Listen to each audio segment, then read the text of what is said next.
Half Japanese are billed as an art punk band. They're from Maryland, USA. They formed around 1975 by a pair of brothers, Jad and David Fair. And for a while it was just the two of them, but then they started to get other people around about 1980. David Fair left in the early 80s, but has come back and played as a guest several times. And since then, apparently dozens of musicians have passed through the stable of Half Japanese. They've created 19 studio albums, and Jad Fair is still basically the linchpin of the band, and they're still going. Hi, my name's Dan. So this was the band's first album. And as far as I can gather, mostly in this album, it's just the Fair brothers. There's an electric guitar and drums. It may be a toy drum kit at this point. The credits on Wikipedia do list a sax and another drummer. I think that's in the live tracks as maybe as guests as well, because there's some live stuff in here. It's a triple album, so it's huge. It's really long, and I listened once all the way through. And it's, I think I would describe it as being genre-defying. And the reason for that is because they don't play well enough for it to be recognizable as music of any genre. In fact, I would struggle to call most of this music. As a description, you heard a section at the start of it hasn't been stripped out for copyright reasons. There's an out-of-tune guitar played badly. So Wikipedia describes this a bit more charitably than I have.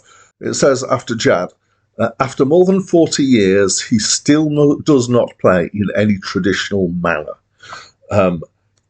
Basically, he doesn't play the guitar. He makes no effort to be able to play the guitar in a way that is actually musical. The drums are also played badly, but less badly in that there is some rhythm at times. And sometimes it's out of time with the guitar, but there is a kind of vague connection between the two being played. The vocals generally are shouted or grunted. You can't call it singing, really, because it's so out of tune. The lyrics, some of them you can make out, some of them you can't. When you can make them out, they're mostly pretty banal. That isn't kind of obviously the only strike against it. But they admit that their songs are mostly about love or about monsters.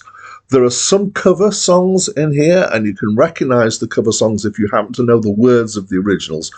The music is so far divorced from the original that you can't tell what it is from that. One track is actually an extended live section. In fact, there's a couple of them, and there's some medleys as well in there. But one of those includes a song about a girl who fell off the stage and had to be taken to hospital. Obviously, this was something that they felt they needed to write a song about. Some of the tracks are a little bit different because they're kind of put together using studio techniques, probably tape splicing and some noises. They're more like noise rock than just extremely badly done garage rock. In particular, there's one track with the title T/T/T/T/T/T. I think I've got the right number of T's in there with slashes in it, which sounds like it's been mostly put together from tape splicing, and it has some interesting sounds in it, so I'm giving it a little bit of credit for that. The other thing that I'm giving it credit for is that although it's difficult to listen to as music, it's not actually objectionable in the lyrics. So this is why there is going to be some score at the end of here that isn't just zero. I would classify this as being utter garbage. It's one of the worst albums that I've ever heard, I would say. It's a new low. I've listened to all sorts of interesting and weird things. And this is now my new benchmark for how bad can something get. And for those who know Baby Shark, I would say that I would rather listen to Baby Shark than this, even if it was repeated over and over and over and over again, because this is so bad. It has fans, and I really don't understand that. Apparently some well-known people are fans of this band. So it may be that they got better. I've only heard the first album, but it may be that, there's some qualities to this that I'm not picking up. If you know what this music is about and appreciate it, please do let me know in the comments down below, because I'd love to be educated as to why anybody would want to listen to this. So challenging music is, I'm obviously going to come across quite a bit of challenging music through doing these reviews. There's one thing about challenging music that I don't like is when it becomes an elitist thing, when people who are listening to challenging music think that it in some way makes them better than other people. I think there is challenging music where there are qualities to it that they're pushing the boundaries, and I completely understand the idea of pushing the boundaries of music, even pushing the boundary of how bad it can get.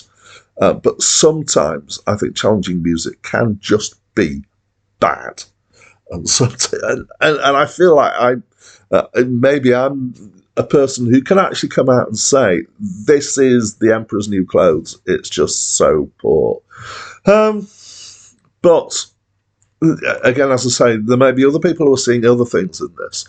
To my mind, there are only three reasons why you might want to listen to this music. So the first one is, it's about your image, and you want to appear as somebody who's different and individual, and you're listening to something that other people wouldn't appreciate because you have some kind of special knowledge and you understand it and appreciate it. So that's about letting other people know that you're listening to this kind of stuff. The second one is to deliberately annoy people, and I think this is a prime candidate of what you could put on if you found yourself with some housemates, flatmates that you didn't like, or you're having an argument with them, or if you're in your late teens and you've had an argument with your parents and you want to punish them, this is a great album for putting on really loud, because they will hate it. And the third reason is to do a review of it, and obviously several people have done so. And hopefully, I think this is possibly the most altruistic reason for listening to this album. So I would say, for anybody who has a normal taste in music, make a note of this name, Half Japanese, and stay away from it, because it is really bad. That's it from me for now.